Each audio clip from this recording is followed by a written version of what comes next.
இந்த அத்தியாயத்தில் கனக சபையை பற்றி கொஞ்சம் விரிவாக பார்க்க போகிறோம். இது பிரதாப முதலியார் சரித்திரம் ஆயிரம் வேதநாயக பிள்ளை எழுதினது, தமிழின் முதல் நாவல். 5வது அத்தியாயம். இந்த கனகசபை, ஞானாம்பாள், அப்புறம் பிரதாப முதலியார் இவங்கெல்லாம் படிச்சுட்டு இருந்திருக்காங்கல்ல, அந்த அவங்களோட வீடுகளுக்கு பின்னாடி ஒரு பெரிய பூஞ்சோலை இருந்திருக்காங்க. பூஞ்சோலை, பழ மரங்கள், அப்புறம் தண்ணி குட்டம் இதெல்லாம் இருந்திருக்கு. அந்த ஞானாம்பாள் அந்த வயசுலேயே அந்த பூஞ்சோலையில் அங்கே விளையிற காய்கனி பழம்லாம் ஏழைகளுக்கு எடுத்து கொடுப்பா. ஒரு நாள் விளையாடும் போது 2 பழம் கிடச்சிருக்கோன்னே ஞானாம்பாள் அது 2 பழம் நீங்கள் சாப்பிடுங்கன்ட்டு அத்தான்ட்ட கொடுத்துருக்கா. இவனோட கணக்கு சாமர்த்தியத்தை பிரஸ்தாபப்படுத்துறதுக்காக இது 3 பழம் அப்படின்னு சொல்லியிருக்கான். சரி, அப்போ நானும் கனக சபையும் ஒன்று சாப்பிட்றோம், நீங்கள் ஒன்று சாப்பிடுங்கன்னு சொல்லிட்டு வெறும் பழத்தை சாப்பிட சொல்லி இவரை சொல்லிட்டு அவங்க 2 பேரும் சாப்பிட்டுக்கிட்டாங்க. இந்த மாதிரி ஞானாம்பாள் ரொம்ப புத்திசாலியாக இருந்திருக்கா. கனக சபை ரொம்ப நற்குணமும் நற்செய்கையும் உள்ளவனாக இருந்திருக்கான். ஒரு தடவை அவனோட விவேகம் எப்படி வெளிப்பட்டுச்சு அப்படின்னா, அந்த சென்னை மாகாண கவர்னர் வந்து தேச சஞ்சாரம் பண்ணும்போது இவங்க ஊரில் தங்கியிருக்காரு.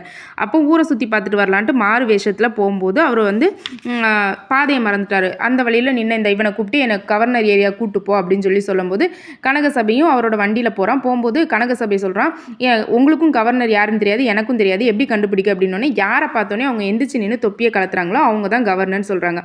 உடனே இவங்க 2 பேரும் போனோடனே அங்கே இருக்கிற வேலைக்காரங்களாம் இவங்க தொப்பியை கலத்துறாங்க. உடனே அவர் கேட்காரு, இப்போயாவது உனக்கு யார் கவர்னர் தெரிஞ்சான்ட்டு. நம்ம 2 பேர் தான் வாரோம், தொப்பியை கலத்துறாங்க, ஒன்று நீங்கள் இருக்கணும் இல்லை நானாக இருக்கணும் அப்படின்னு சொல்லிட்டு நகைச்சுவையாக பதில் சொன்னோன்னே அவருக்கு இவனை ரொம்ப பிடிச்சி போய் கனகாபிஷேகம் செஞ்சு இவரை அனுப்புகிறாரு. இந்த மாதிரி ரொம்ப சந்தோஷமாகவும் வினோதமாகவும் பேசிகிட்டு இருக்க கனக சபை கொஞ்ச நாளாக வந்து ரொம்ப சோகமாக இருந்திருக்கான். இப்படி ஒரு நாள் அந்த சிங்காரத்தோட்டத்தில் விளாண்டுட்டு இருக்கும்போது ஒரு தாமரை தடாகத்தில் விழுந்துட்டான். உடனே ஞானாம்பாள் வேகமாக ஓடி போய் அதாவது யாரையும் கூப்பிடுற தூரத்தில் மக்கள் இல்லை.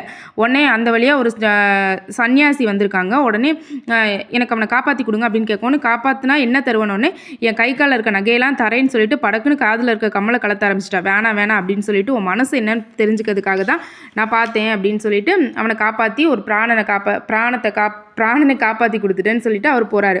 அப்போ இவங்க கேட்குறாங்க, எதுக்கு இப்படி பண்ண அப்படின்னோடனே அவன் சொல்கிறான், எங்கள் அப்பா அம்மாவுக்கு வந்து நான் வந்து பெத்த பிள்ளை இல்லையா, தத்து பிள்ளையா, அதை கேட்டது எனக்கு ரொம்ப சோகமாயிருச்சு. ஏன்னா நான் பிறந்தோடனே என்னோட சொந்த அப்பா அம்மா விட்டுட்டு போயிட்டாங்க, எதுக்கு என்ன இப்படி பண்ணாங்க அப்படின்ட்டு ரொம்ப அழுகுறான். இதை கேட்டு இவங்க ரொம்ப வருத்தப்படுறாங்க. இவங்க சின்ன பிள்ளைங்க, இவங்களால என்ன பண்ண முடியும், ஆறுதல் மட்டும் சொல்கிறாங்க. யார்கிட்டையுமே இந்த ரகசியத்தை சொல்லலை. ஆனால் இந்த பிரதாப முதலியாரோட அம்மா சுந்தரத்தனி மட்டும் இதை தெரிஞ்சுட்டு கனக சபையிட்ட ரொம்ப அன்பாக இருக்காங்க. அடுத்த அத்தியாயத்தை அடுத்த வீடியோவில் பார்க்கலாம்.